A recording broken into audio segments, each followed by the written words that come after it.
तर कोणते taste TB साठी केलं जातात, तर एक तर पल्मनरी ट्युबरक्युलोसिस फुफ्फुसची टीबी साठी चेस्ट एक्सरे आता गव्हर्नमेंट पण रेकमेंड करतोय चेस्ट एक्सरे. सेकंड म्हणजे खकाराची टेस्टिंग, खोकलामध्ये जो खकारा येतो, स्पुटम येतो, त्याची टेस्टिंग. त्याच्यामध्ये पण गव्हर्नमेंटनी एकदम सुपर अशी टेस्ट फ्री ऑफ कॉस्ट आपल्याला अवेलेबल करून दिलेली आहे. त्या टेस्टचं नाव आहे sputum for सीबीनॅट.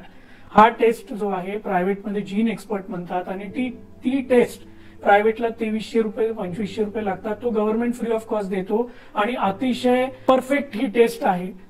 He taste government free करतो मी परत सांगतोय, कारण हा टेस्ट प्रायव्हेटला खूप महागडी आहे. तर ही दोन टेस्ट जी आहे that is the backbone of diagnosis of tuberculosis. एका पेशंटला चेस्ट एक्सरे आणि स्पुटम सीबीनॅटची टेस्ट केल्यानंतर 90% आपण डायग्नोज करू शकतो. 10% केसेसमध्ये आमच्यासारख्या डॉक्टरला क्लिनिकली डायग्नोज टीबी म्हणून टीबीची ट्रीटमेंट चालू करायला लागतो.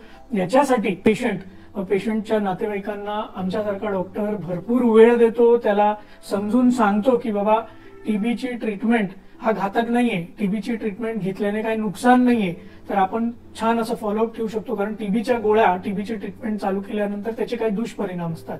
ते दुष्परिणाम पण आम्ही आमच्या पेशंटला सांगत असतो.